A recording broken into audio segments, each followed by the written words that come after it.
Hey, this is a Hakawati production. Bill Gates is a name we've heard a lot over the last year, and sometimes what we hear is simply fake news. The truth is, conspiracy theories about powerful people are not new. We've heard outrageous accusations about many of them before Bill ever came along. Billionaire George Soros has been accused of plotting a revolution to destroy America and of paying people to protest in Romania. And the Rockefellers have been accused of being part of the Illuminati, trying to create a new world order. Some things we'll never know, but many conspiracy theories have been disproven, and that's certainly true in this case. Today we're looking beyond the sensational headlines at what Bill Gates and his partner Melinda are actually doing, and what their real goals are.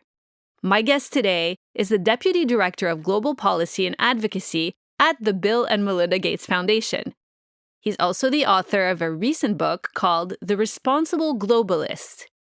Joining us from London, please welcome Hassan Damluji.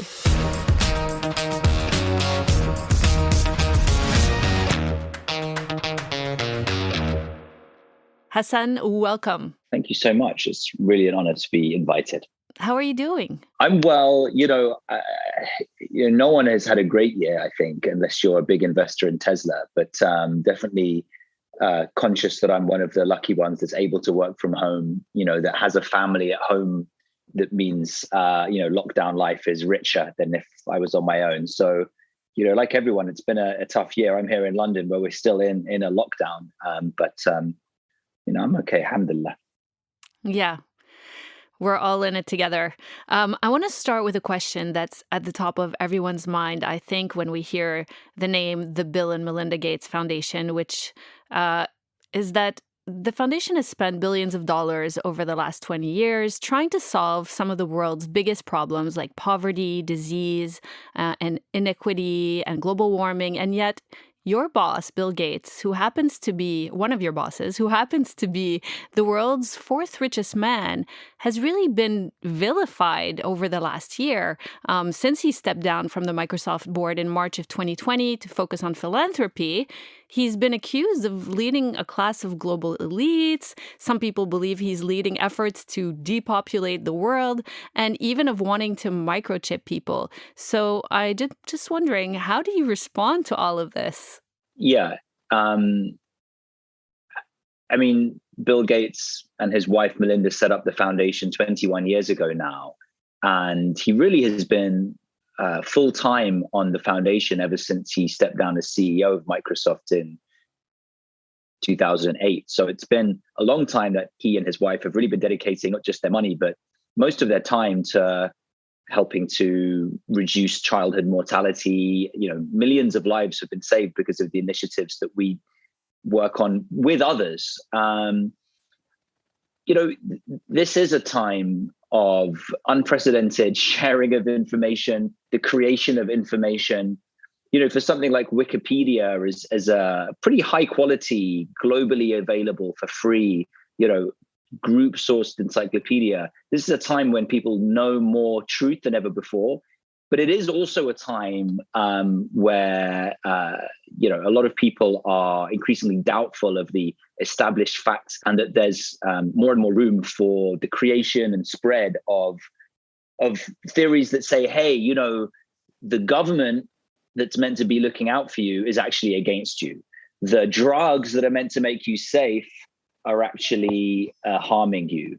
The nice guy that you were told was a philanthropist is actually out for bad. And so I think it's inevitable that in that climate, in the same way that pretty much every government has faced that kind of attack, vaccines in general have their doubters, that this person or, and our foundation, which are involved in vaccinating kids because it's the best way to save their lives across the world, are also subject to some of those doubts.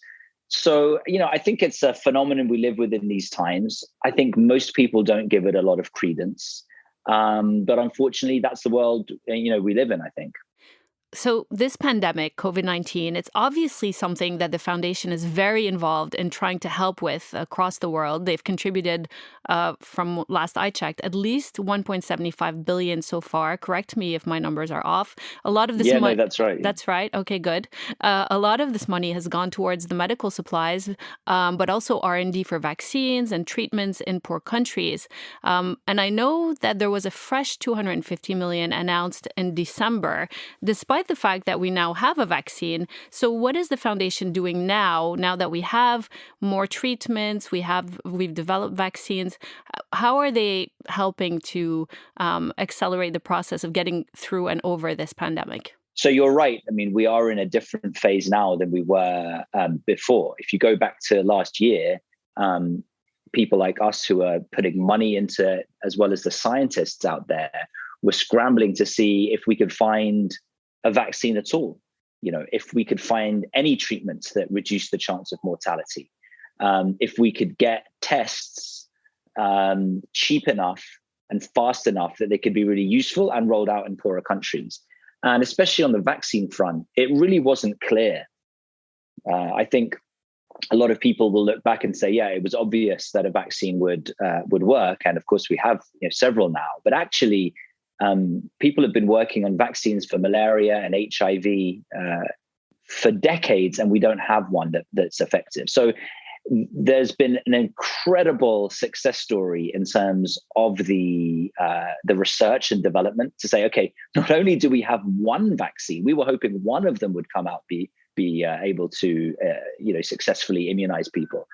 In fact, almost every vaccine that has been developed has proven to work. So that's been fantastic.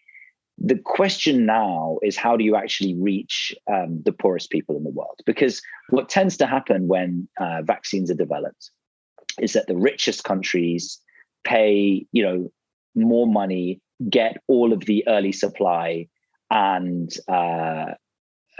look after their populations. And then decades later, the poorest countries get access to it. 20 years ago, when we set ourselves up as a foundation, one of the first things we did was we set up, alongside others, an organization called Gavi, which is designed for exactly this. How do you get vaccines to the poorest countries quicker and cheaper? Because countries used to have to make their own purchases. You may be aware of the stories that South Africa was being asked to pay more than the EU for the same vaccine.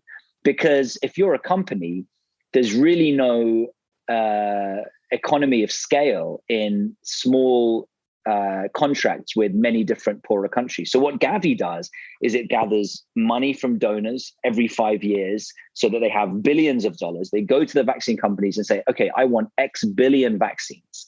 What's your best price? And then they ensure that they're fairly distributed across the world. So that's a system that we've helped to stand up over the last 20 years, and that has already saved millions of lives and got the price of vaccines way down to a fraction of what they were before, and got the proportion of kids who are vaccinated in the world up from something like 60% to over 80%. So that system now exists, and we're now backing that system alongside others to get the COVID vaccines out. So Gavi is working as part of this thing called COVAX, which a lot of people have heard of, the vaccine initiative that's aimed to say, look, rather than Ghana getting its first vaccines 10 years after Britain, actually Ghana got its first vaccines in February. And Britain started vaccinating December, 3 months. And it's also worth bearing in mind how much better this time round is than in the past in terms of vaccines quickly getting to the poorest countries. So that's what we're laser focused on. So the hope is that all countries will be able to vaccinate 20% of their population or more by the end of this year. That's quite impressive. When this pandemic started, there was this video that surfaced of Bill Gates speaking in 2015 at a TED conference in Vancouver, where he said, if anything kills over 10 million people over the next few decades, it's likely to be a highly infectious virus rather than a war. And that proved to be true to some degree. So far, there have been 2.75 million deaths around the world, reportedly due to COVID-19. And hopefully we won't reach the number that he predicted. But Bill Gates has also been an important figure, I think, in reminding people that there's no doubt that this is going to happen again at some point, and we need to prepare. So is the foundation doing anything to try to prevent the next deadly virus? Yes, and we've been doing this for years. When people looked back and found that footage, some people said, this proves that somehow the Gates Foundation was planning this. Other people said, wow, what a genius to be so foresighted. But the truth is, many people have been saying this for years. One of the, if not the number one risk on the UK government's risk register of the threats that face the UK in 2019 was a pandemic virus. This is not something that people who are involved in infectious disease or who are involved in planning for what might go wrong in the world weren't aware of. What we've been out there for years saying is more needs to be done to prepare. And one really important initiative we set up in 2016 alongside other donors, alongside a set of countries, Japan, Germany, UK and others, Norway, it's called the Coalition for Epidemics Preparedness Innovation. It's CEPI for short. And what they do is they pick the viruses that are most likely to threaten a pandemic. So, for example, Middle East respiratory syndrome, MERS, was one of them that they had picked already, as well as others. And they said, let's actually develop the vaccine now. See, companies don't have any incentive to develop a vaccine if there's only been one case of something, or 10 cases, or even 100 or 1,000 cases, right? Because there's no market for a vaccine against a disease that hardly exists. But as we know now, those numbers can quickly spread. And so what this organization is about is saying, let's get money from donors and governments and fund scientists to get the vaccine ready now. This is one of the learnings from Ebola, another pandemic threat that thankfully did not rip across the world, although it was very destructive in Africa, is that they realized that there was actually a vaccine for Ebola developed, but no one had actually taken it forward because Ebola doesn't really exist, right? There's no market. So we're trying to fix that by having a system that develops the vaccine in advance. There's a lot more. And so that's something that we've been pushing for since 2016. And now they're trying to replenish their resources and get more funding. I hope they're more successful. They raised a lot of money before, but nowhere near enough. I hope they're more successful now because people understand how important this is. But there are many things that need to be done. If you think about the vaccine manufacturing landscape globally, many countries, many regions don't have any factories making this stuff. Others do. Then they put an export ban saying, no, you can't export it because we want to keep it for our own population. So looking forward, what should the vaccine manufacturing landscape look like so that we don't have supply shortfalls and politics entering the frame? So there are many different ways that this can be looked at. At the end of the day, as a private foundation, there's only so much that we can or should do. This is a problem for the world, for countries, for politicians, but we're very keenly following it and trying to add our expertise and our money so that we can help be part of the solution. Right. And that makes a lot of sense. But I think what's great about the foundation is that it has such a global approach, which is something that we'll discuss a bit later when we talk about your book, the book that you wrote. But that's kind of what differentiates it from any other nonprofit organization or any individual country, because it has this global approach. How else do you bring all this data together and find ways and solutions that will, help prevent a global pandemic, which is what it is.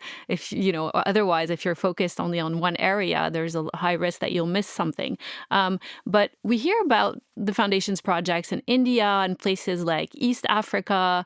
They have, I know that there's always a lot going on there. And I know that you're in charge of developing partnerships in the Middle East and also Pakistan, Japan, and Korea. So what kinds of things is the foundation doing in this neck of the woods? Yeah, well, in the Middle East, and North Africa, you're talking about a region which has about 10% of the world's extreme poverty. Much less than sub-Saharan Africa or India, but it does have, a significant chunk of the world's extreme poverty and some of the diseases and some of the challenges that we face, that we work on. But it also has a lot of wealth. It has, development agencies, the Islamic Development Bank. There is capacity as well in the region and funding. So the Gates Foundation's philosophy is simple. We will be a part of the solution by working with those others who have resources to help direct those resources to the most impactful way, to put our money but alongside others, and to build sustainable programs that can last after our foundation, which after all is a family foundation, based in America. So if we went away, we'd like to see that it would be sustainable and not just a one-off. And so there are many different things we've done in that, along the line of that thinking. But perhaps the biggest is called the Lives and Livelihoods Fund. It's a $2 billion development fund based in the Islamic Development Bank. We've put $100 million into. Other Gulf countries have put in $50 to $100 million each. And then the remainder of the money is soft loans from the Islamic Development Bank. And the Islamic Development Bank itself manages that fund with oversight from us and the other donors. And we've put a lot of capacity support to help them do that. But it's really owned by the region. And that $2 billion, more than half of which has already been programmed, is spent on health, on helping poor farmers, and on basic infrastructure across the poorest countries in the region. So that's an example of how we try and use our money and our expertise, but not going alone, going with others and creating change that's sustainable. Another good example is in polio in Pakistan, where we fund about a third of the global polio program. So we're a big funder, but still one of many. But the United Arab Emirates has a level of access and credibility and influence in Pakistan that no one else has. So we built a program alongside them where they fund their own polio vaccination campaigns that have the trust of the local population, because it's not a American or white or Western or Christian or whatever people might fear type of program, but actually from their close neighbors and partners, the United Arab Emirates.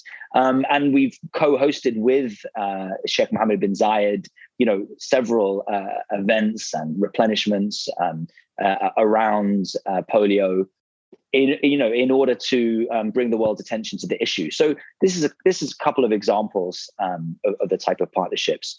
When you think about a global event like Expo happening in Dubai, how can we make sure that actually highlights the issues that matter to the poorest people? So that I hope gives you a sense of the kind of work we're doing. It does. And I know on the website, there are highlights of some of the projects that the foundation has completed or is involved in. But is there a place where we can see like all of the projects, or is it not something that's necessarily documented? So we try and publish, things transparently. Of course, there's also the need to just get on with your work. And I think there are a few organizations who are in real time publishing, every sentence or every detail of what they're doing. Every grant we make is publicly accessible, but that wouldn't necessarily explain it in a way which is super obvious to understand. So, we try and be transparent, but I'm not sure that there's a web link you could click on and really easily understand in really deep detail everything that we're doing. Okay, well. So in other words, I'd be happy to help direct you if there's specific things you want to know. Well, we can just give your number at the end of the interview. I'm joking. Let's talk about your book. You wrote a really interesting book, The Responsible Globalist, which was first published in 2019, which is basically about how the world, this is what I got from it, how the world should unite to combat our main challenges that we all face together, such as climate change, pandemic disease, pandemic diseases and the threat of nuclear weapons. And then, sure enough, right after you published it, a pandemic happened. So, Right. has the world united in the face of COVID-19, in your opinion, or are inequities just growing further? Yeah, it was a real coincidence. I didn't think that it necessarily would be pandemic disease. It was one of the ones on my list.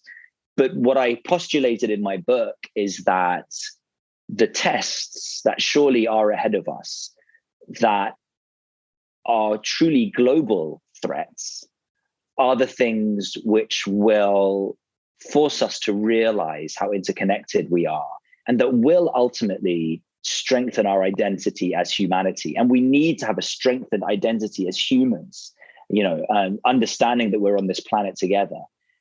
If we're going to solve those problems, if the Paris Climate Accords are just a tit for tat saying, no, you stop your coal first and I'll keep burning my coal, because I want my country to develop ahead of yours. Unless we understand that we're in this together, we're not going to solve these challenges. Has the world united in the face of COVID-19? It's interesting. I think if you asked people, the majority of people would say no, because that's the story that we're told. But what I was trying to say earlier, around some of the success with the vaccine campaign, is that not only the development of the vaccines have been the most successful global collaboration in health research ever, but actually getting vaccines out there fairly across the world has been more successful than ever before. Now, it's still a long way to go. Consider this, what I say in my book is success would be to make the world feel more like a nation. So instead of 200 different nations that really don't think much of each other at all, you actually feel like, hey, in the way that you might say, we're all Lebanese, or we're all British, or we're all Indian. Now, that is still not perfect equality. Okay, if we're all British, some British people are rich, some British people are poor, some British people don't care about each other very much. But wow, we collect a third of all of our income every year in tax, and we spend it on healthcare, we spend it on education. So it's never going to be perfect, but could we get more down that road? And what I'm saying is we are more down that road now with COVID-19 than we were before. In other words, vaccines got to Ghana 3 months after they got to the UK. We had never been so advanced down the road of saying we need to work together as a world. But is there more work to do? Wow, there's a lot more work to do. Well, what I like about your book is that it's divided into principles. Each chapter is basically a principle. So it's kind of like a blueprint for how to build a more unified world, which is interesting. I try to set out the things that we really should agree on, right? Mm-hmm. Without that being that everyone has to agree with me on everything. Because at the end of the day, when you're building a community, even if it's a small community, let alone 7.4 billion, the entirety of mankind, we're not going to agree on everything. So, for example, we don't all have to agree on how much the level of taxation should be. You do in your country have to agree on that because you need to actually tax people at a certain level. But we could across the world have some countries which are more right-wing, some which are more socialist. So we don't have to agree on everything. We're not going to convince everyone. People who love immigration and are products of immigration like me are not going to convince all of the people who want to reduce immigration. But what are the things that we really do need to agree on? And let's set those out and allow people to have different views within that. Right. Do you want to talk about maybe one of those that you think is a good starting point? Maybe the first one. Well, immigration is a really important one, right? Because people who want the world to be more united, people who feel a kind of fellowship of mankind beyond their smaller identity, tend to support immigration. And that's natural and that's okay. But one of the things we have to realize is that if you also want to keep democracy there, if you also want to bring people with you, immigration liberalization may not be the thing you should lead with if you want to realize the world that you want to realize. And what that means is that, in my view, a lot of us, and by us, I mean, people who I use the word globalist, even though it's an insult to some. I think we should bring that word back.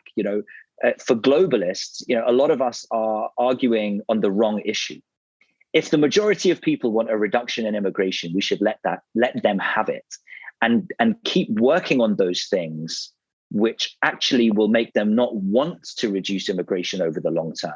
An immigrant, by definition, is someone from a different nation, someone from outside. If we can build a feeling that humanity is more at one, people won't see foreigners as immigrants so much. If you live in a country like America, New York and Seattle are a long way away from each other, but they consider themselves to be part of the same country. Now, there was a time when maybe Black people didn't have equal rights. Somehow they were, in a way, foreigners even within America. Over time, that's changed. Over time, we can make people from other countries seem less foreign. And we don't need to open the doors to immigration tomorrow to make that happen. In fact, opening the doors to immigration more and more is what's causing a lot of the anxiety that's causing the pushback. So I suggest people focus away from immigration in the short term into other things that can actually help us win the argument and actually remove that anxiety about immigration. Other things like what? Well, taxation is one that we can work on. You see, one of the reasons that globalist is a bad word is because people think of globalists as those rich people who have no affinity to any country and who are making money everywhere and paying tax nowhere. And that's a reality. There are wealthy individuals, there are wealthy corporations who are making money everywhere and paying tax nowhere. And the world system, and equally the individual country system, feels unfair as a result. Now, unlike immigration, tax reform, fixing that is something that globalists and non-globalists, people who just care about Lebanon or just care about Egypt, can also get behind. Because even if you only care about Egypt and getting Egyptians' hospitals working, you need rich Egyptians to be paying tax in Egypt. Equally, if you want to fix the global system, you also care about this issue. So that's something we can agree on. And the proof of that is that there is progress being made. Organizations like the G20, the OECD, the Americans working on their own have done a huge amount of work to try and crack down on on rich people parking their money in a way that it's not detectable, or rich corporations not being able to pay tax. But there's so much more that needs to be done. And so that if we focused more on that issue, I know tax can seem boring, but ultimately it's the basis of pooling our resources in order to ensure a better life for everybody. It's the basis of any state. And so fixing that will make people much less scared of globalization and the processes that are that ultimately we want to continue, which are bringing humankind closer together. Ideologically, that makes a lot of sense because, your argument is that if life is good in your country, why would you want to immigrate to another country? But I think a lot of people would call the actual application of it kind of socialism.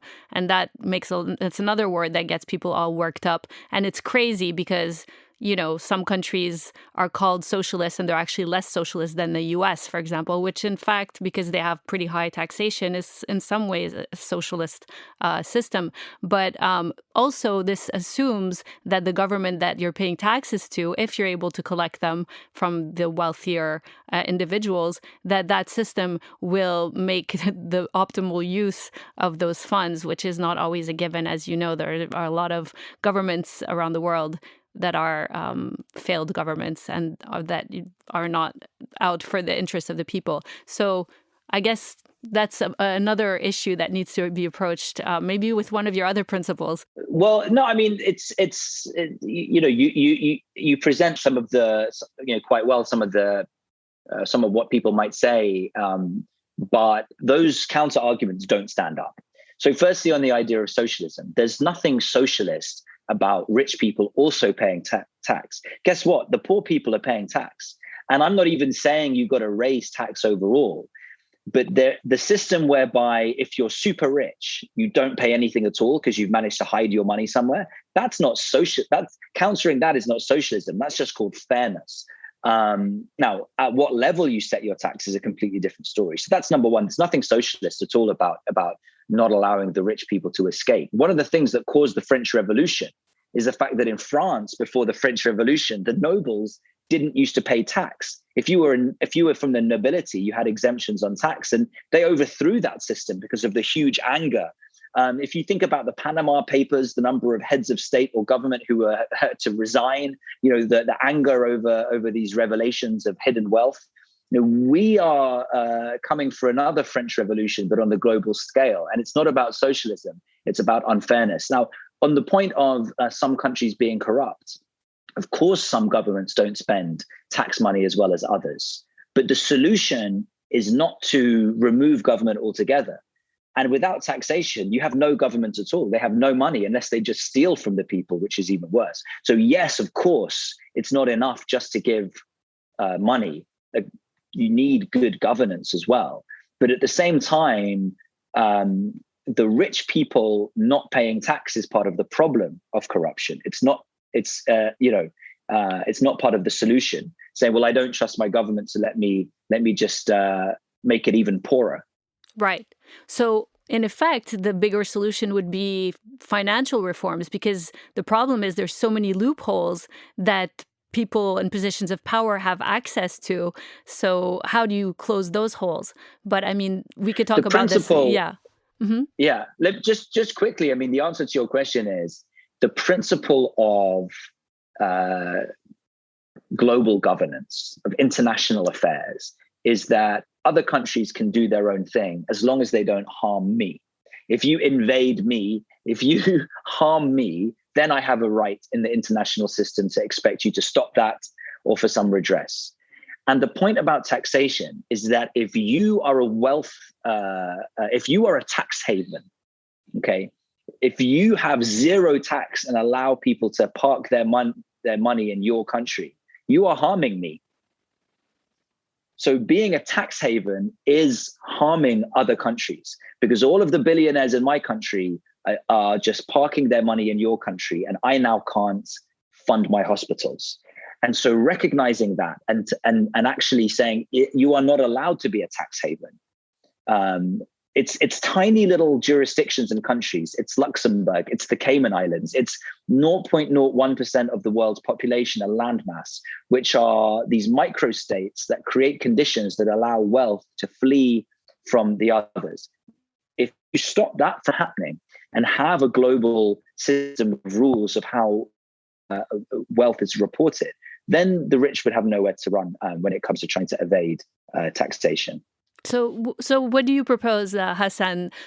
Perhaps sanctions on the Cayman Islands, or even a full-blown military attack? No, you definitely wouldn't have military attack, because ultimately these are economic issues. When faced with economic pressure that was more than the economic advantages, no sensible country would continue in an economic policy. So you don't need to consider taking this economic question into the military realm, but countries first need to agree, on that these are the rules, that it is unacceptable to have a zero taxation and wealth and secrecy over wealth, and then countries that don't continue to abide by those rules, presumably you don't trade with them. I mean, this is a decision for countries to make, obviously, but it's very easy to make it not worth it, not mm-hmm. worth their while to continue with that policy. Well, perhaps. It's great. I think a lot of people think about these things in kind of abstract terms. It's great that you kind of laid it out in such an organized way. And being who you are, I think people would be more likely to consider it as, serious things to think about. Do you know if Bill or Melinda have read your book? So, yeah, it's important to say my book was written in a personal capacity, right? So none of the things I'm saying, none of the views I'm expressing are the views of the foundation or Bill and Melinda Gates. But Bill Gates did read my book. He said he enjoyed it a lot.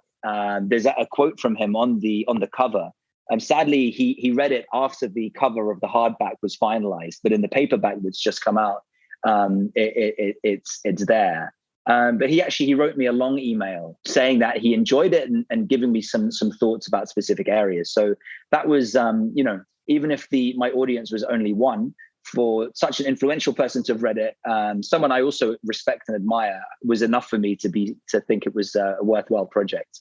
Thank you so much for being with us today. Best of luck with all your incredible projects. Thank you so much. It's really, it's fun to talk about it. Thanks for taking the time. It was so much fun. Good luck. That's it for today. Thanks for listening. Check out Hassan's book, The Responsible Globalist. Maybe send a copy to your government officials as a gift. And make sure to subscribe to the podcast on your way out. Take care.